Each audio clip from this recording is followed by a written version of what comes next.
மாண்புமிகு பேரவைத் தலைவர் அவர்களே,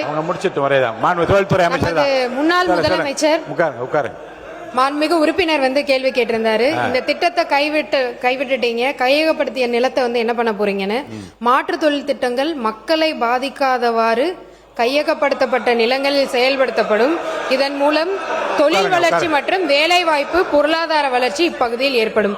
அதை விட இவ்வளோ நேரம் ஒரு சில விஷயங்கள் பேசிட்டே இருந்தாங்க.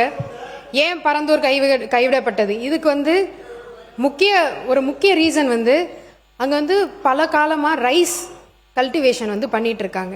அதாவது 3 சீசன்ஸ், சாம்பா, தள்ளடி, சொர்ணாவரி அப்படின்ற 3 சீசன்ல டிஃப்ரெண்ட் அந்த இது நம்ம கல்டிவேட் பண்ணிட்டு இருக்காங்க. ரொட்டேஷன்ல கிரவுண்ட் நட்டும் சுகர் கேனும் பண்ணிட்டு இருக்காங்க. அதே மாதிரி ட்ரை சீசன்ல பல்சஸ் அண்ட் மில்லட்ஸ் பண்ணிட்டு இருக்காங்க. இதை தவிர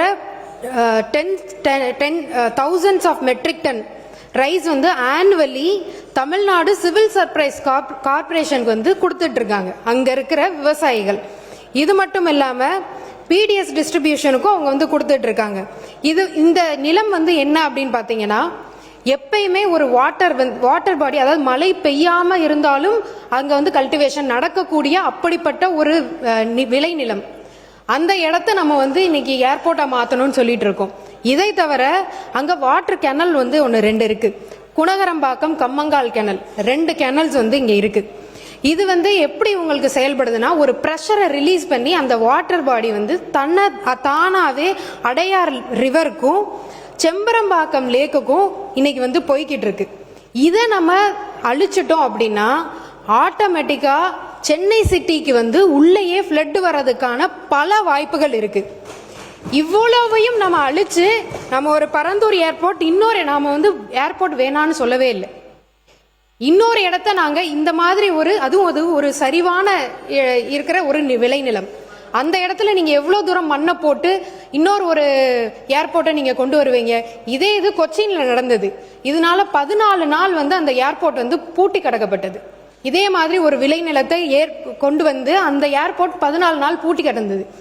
இது மட்டும் இல்லாம இன்னைக்கு எங்களுடைய மாண்புமிகு முதலமைச்சர் அன்னைக்கு ராகுல்ன்ற ஒரு பையன், இந்த பையன் அன்னைக்கு ஒரு பேட்டி கொடுத்திருந்தாங்க. எங்களுக்கு பரந்தூர் விமானம் வேண்டாம், நாங்க அந்த விமானத்துல பறக்கவா போறோம் அப்படின்னு எங்களை காப்பாத்துங்கன்னு ஒரு வார்த்தை சொன்ன அந்த ஒரு வார்த்தைக்காக இன்னைக்கு இந்த அறிவிப்பு மக்கள் கொண்டாடுறாங்க. அங்க நடந்த ஒரு ரீசன்ட் லோக்கல் பாடி மீட்டிங்ல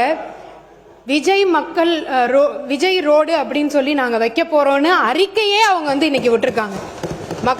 மக்கள் அத்தனை பேரும். இதனால விவசாயிகளோட வாழ்வாதாரம் பாதிக்கப்படும், 1500 நீர்நிலைகள் பாதிக்கப்படும், 1000 குடும்பங்கள் இடம்பெயரணும். இதையெல்லாம் கன்சிடர் பண்ணாம ஒரு ஏர்போர்ட்டை நம்ம எப்படி அங்க கொண்டு வர முடியும்? இதை தவிர இன்னொரு கேட்டிருந்தாரு. நான் ஒரே ஒரு கேள்வி கேட்கிறேன். சென்னை ஏர்போர்ட் மீனம்பாக்கம் ஏன் நீங்க 5 வருடம் கிடப்புல போட்டு வச்சிருந்தீங்க? மேல இருந்து சென்ட்ரல் கவர்மெண்ட் உங்களுக்கு அன்னைக்கே அப்ரூவல் கொடுத்திருந்தாங்க. நீங்க ஏன் 5 வருஷம் அதை சும்மாவே வச்சிருந்தீங்க? உங்களுக்கே தெரியும் பரந்தூர் ஏர்போர்ட் வந்ததுன்னா இன்னும் 5 வருஷம் ஆகும்னு. ஆனா அதை எக்ஸ்பேன்ஷன் அன்னைக்கே பண்ணியிருந்திருக்கலாம். அதுக்கான சென்ட்ரல் கவர்மெண்ட் அதுக்கான அப்ரூவலும் கொடுத்தாங்க. என்ன நோக்கத்துக்காக நீங்க இதை ஸ்டாப் பண்ணி வச்சிருந்தீங்க? உங்களோட மனசாட்சியை நீங்களே கேட்டுக்கோங்க. நீங்க பேசுங்க, தொடர்ந்து பேசி முடிங்க. நீங்க பேசுங்க, உட்காருங்க, அவங்க பேசி முடிக்கல. இது மட்டும் இல்லாம இன்னைக்கு சொல்றாங்க இதனால தொழிலே பாதிக்கப்படும் தமிழ்நாட்டில். அப்ப 49% எலக்ட்ரானிக் எக்ஸ்போர்ட் இன்னைக்கு பரந்தூர் ஏர்போர்ட்டை நம்பிதான் இன்னைக்கு போய்கிட்டு இருக்கா. 41% எலக்ட்ரானிக்ஸ் எக்ஸ்போர்ட் இன்னைக்கு போர்ட் மூலமாவும் ஏர் கார்கோ மூலமாவும் சென்னை ஏர்போர்ட் மூலமா தான் அனுப்பிச்சிட்டு இருக்கோம். நாம இன்னைக்குமே எதையுமே நம்ம சொல்லவே இல்லை. எங்களுக்கு ஏர்போர்ட் வேணும், 2வது ஏர்போர்ட் வேணும். எக்ஸ்பேன்ஷனுமே உள்ள இருக்கிற காரிடோர்லே தான் வரப்போகுது. அந்த எக்ஸ்பேன்ஷன் ஏதோ அவர் சொல்றாரு எதையோ இடிச்சிட்டு நம்ம ரன்வே பண்ண போறோம்னு. அப்படியெல்லாம் கிடையவே கிடையாது. அதுக்காக ஏர்போர்ட் அத்தாரிட்டி இந்தியா ஏற்கனவே T5 முனையத்தின் பயணிகள் முனையம் உத்தேசிக்கப்பட்டிருக்கு. அதே மாதிரி T5 முனையத்தின் புறவழி சாலை, தாம்பரம் மதுரவாயில் சாலை அமைக்க மாநில அரசின் அனுமதியும் ஒத்துழைப்பும் கோரியுள்ளது. நெக்ஸ்ட் 10 வருஷத்துக்கு இது நம்மளுக்கு கண்டிப்பா ஒரு இது இருக்கும். அதே மாதிரி அடுத்து செகண்ட் ஏர்போர்ட் மக்கள் பாதிக்கப்படாம, விவசாய நிலங்கள் பாதிக்கப்படாம, அதே மாதிரி சிப்காட்டும் அதே மாதிரி இருக்கிற மக்கள் பாதிக்கப்படாம, விளைநிலங்கள் பாதிக்கப்படாம, அப்படி இருக்கிற நிலங்கள் மட்டும்தான் கையகப்படுத்தப்படும்.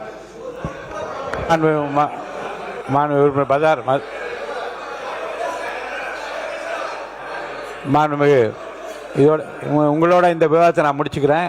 அடுத்த உறுப்பினர் பேசணும், 10 உறுப்பினருக்கு மேலே பேசணும். உங்களோட அதை முடிச்சுக்கிறேன், பேசுங்க. மாண்புமிகு பேரவைத்தில் அவர்களே, இதில் சம்பந்தம் இல்லாத நான் எழுந்திருக்க மாட்டேன், உங்களுக்கே தெரியும்.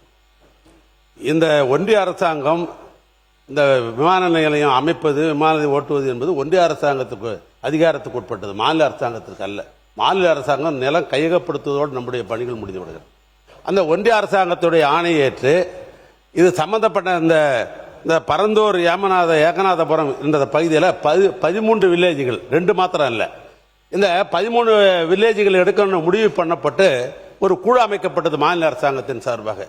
அந்த குழுவில் நான் தான் இடம்பெற்றேன். நம்முடைய மாண்புமிகு சட்டமன்ற உறுப்பினர் தங்கநேரது, மாவட்டத்தை சேர்ந்த அன்பரசு 3 அமைச்சர்கள் இடம்பெற்றோம். நாங்கள் நேரடியாக காஞ்சிபுரத்துக்கே சென்று மாவட்ட ஆட்சி அலுவலகத்தில் ஒரு விரிவான ஒரு நாள் முழுவதும் அந்த விவசாயிகளெல்லாம் கூட்ட அழைத்து பேசினோம். அவர்கள் அதில் 11 வில்லேஜ் இருக்கும், அவங்களே ஒப்புதல் தந்தாங்க. 2 வில்லேஜ் தான், ஏகநாதபுரமும் இந்த பரந்தூர் 2 வில்லேஜ் தான் அது ஒப்புதல் தரல. அதுக்கு பின்னால் இதே சட்டமன்றத்தை மேலே அமைச்சர் அறையில் என்னுடைய சேம்பரில் 2 முறை வர வச்சு நாங்கள் பேசணும். அந்த அடிப்படையில் 11 பேரும் முன்வந்து வந்த விவசாயி கொடுக்கிற காரணத்தினால்தான் இந்த முயற்சிக்கு நாங்கள் தமிழக அரசு அதற்கு நாங்கள் ஈடுபட்டோம். ஒன்று, அதற்கு பின்னால் தொடர்ந்து நில எடுப்பு பணிகளுக்காக அங்கே டிஆர்ஓ ஆர்டிஓ எல்லாம் போடப்பட்டு பணிகள் நடைபெற்றுக் கொண்டிருக்கிறது.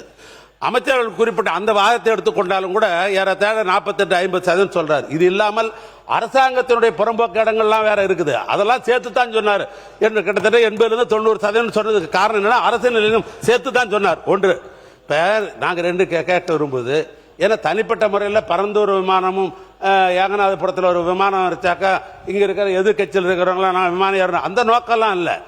இந்த தமிழ்நாட்டுடைய பொருளாதாரத்தை முன்னேற்ற வேண்டிய என்கிற அடிப்படையில் விமானத்தை விரிவாக்கம் பண்ணணும். பக்கத்தில் கர்நாடக மாநிலம், பக்கத்தில் இருக்க ஆந்திராவெல்லாம் விரிவாக்கம் செய்யப்பட்டு பொருளாதாரம் நாளுக்கு நாள் கூடிக்கொண்டிருக்கிறது.